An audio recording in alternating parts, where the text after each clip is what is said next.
What will never be the same again once the pandemic is over? Time spent with my kids. Pre-pandemic I would leave the house 5 days a week at 6:15 a.m. to commute to the office, usually before anyone else in my house is awake. And I'd get home most evenings just in time to put them to bed. I'll never go back to that. The past 8 months I've actually seen my boys grow up in front of my eyes and I get lots of quality time with them every day, even with work from home. I know now what I was missing. Yup. Right there with you, man. Only positive to come from this whole mess. Made me take a step back and rethink my life.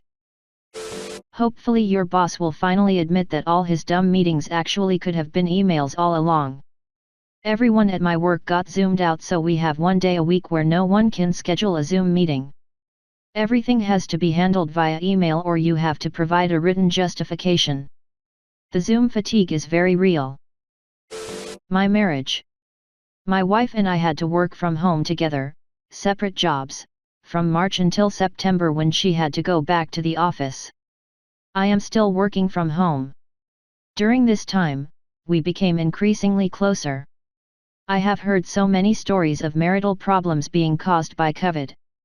I literally miss my wife every day she has to go to work. I meet her at the door like a fucking puppy. They say absence makes the heart grow fonder. Sometimes forced proximity does too. Most of the mom and pop stores in my town are gone forever. Some of these stores I grew up with, the Nickel Arcade, the tiny French bakery my aunt took us to when we got good grades, the only ramen shop open after 10 p.m., my favorite donut shop, the fancy British tea shop I never had a good date in but many London fogs that were utterly perfect, the only dim sum place, the handmade mochi and tea shop, the only cigar shop in town to get fancy cigars.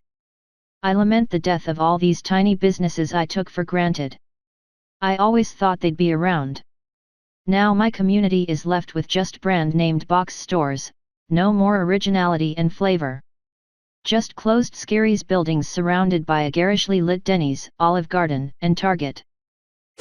A massive amount of people now know they can work from home. I knew I could before but my overlords wouldn't allow it.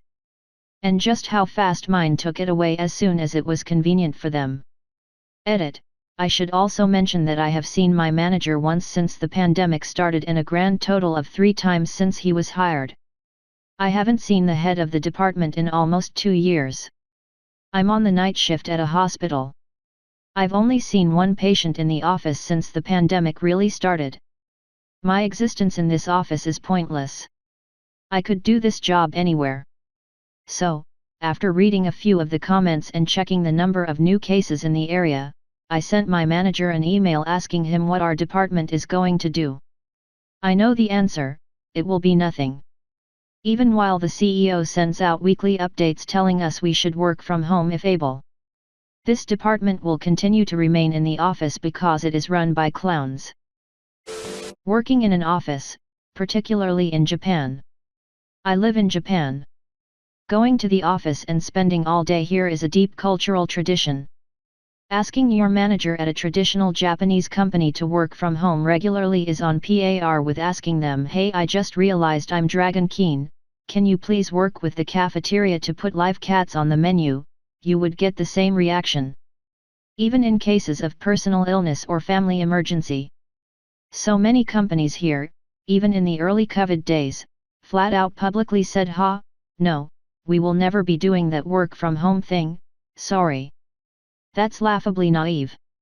Then, the country issued a declaration of national urgency, not an actual emergency, as that would entitle the government to be actually accountable to the livelihoods of the people, just a very strong-arm public stance and shaming businesses into following suit. Literally those same companies issuing the statements above were scrambling the next week to get their staff safely working from home, online, using remote meeting tools, etc. So, that was a big game changer. Still, everyone was thinking, once the urgency order is lifted, we'll all be going back to work as normal. Well, the urgency order lasted a few months.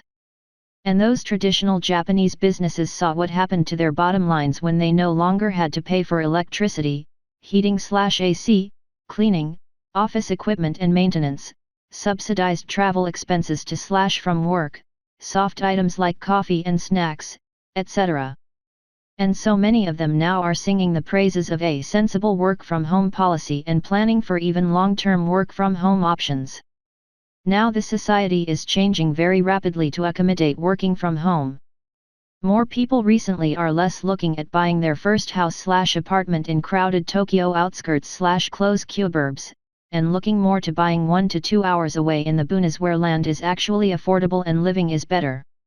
It's watching a sociological essay/study unfold, live, in slow motion.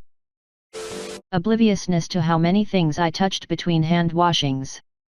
I used to work retail/cashier and the way money smells is so fucking gross. I'd help count cash/store cash at open/close and money just stinks. At the time it was like, yeah, it's gross, but I'll just wash my hands before lunch. Meanwhile, I'd be rubbing my eyes and nose, biting my nails, stocking food, touching my face. I'm genuinely wondering how I didn't get some kind of plague before all this. Probably the grossest thing people don't think about that I learned working retail is a lot of packages in the freezer and refrigerated sections have snot on them. When you are in the cold for so long your nose runs a lot, but they expect you to finish 10 hours of work in 6 hours. If you take the time to blow/wipe your nose every time it drips you get yelled at for being too slow. So the back of your gloves become a quick and disgusting tissue replacement. Not to mention when a drop falls out 10x quicker than normal for some reason and lands right on the package.